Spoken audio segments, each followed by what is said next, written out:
Today I am absolutely delighted to be celebrating a man who has had such a significant impact on British culture over the last 50, 60 years or so that it's very difficult to imagine what the world would be like without John Peel, or at least what my world would be like without John Peel.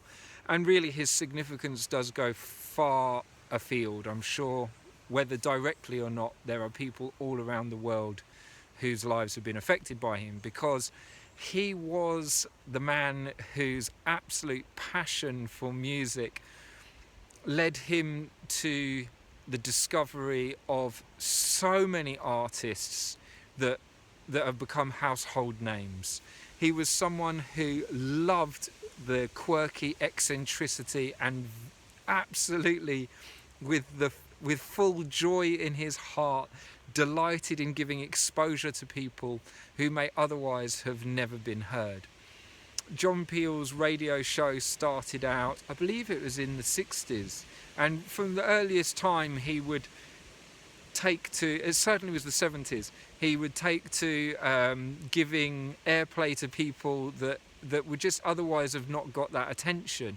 And luckily he was cherished for doing so, and went on to be the portal to so many artists. Like nearly all of the artists that I mention in the course of these 365 festivals came to me indirectly through John Peel. If John Peel hadn't picked up the likes of The Fall or Radiohead or Joy Division or New Order or God knows how many other bands, world artists, he was someone who was giving a platform to people, the likes of Baba Mal and Fela Kuti, long before they were getting airplay anywhere else. It's so difficult to imagine what the world would be without him, or at least what my world would be without him.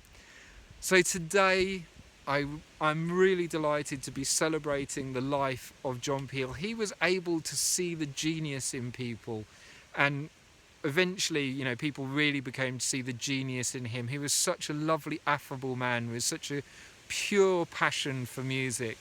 He was such a great supporter. He loved going to see the acts that he exposed, and my goodness, since his departure, nobody has been able to take the role, to take the mantle that he left, really. And it is like there's a giant hole in our culture ever since. Nobody has such a broad appreciation of music, or such a wonderful, endearing personality, able to share and enthuse and promote these incredible artists. So I'm still mourning the loss of John Peel in our world, and I'm so happy to take a moment to really think and give thanks for his existence. Giving thanks to John Peel.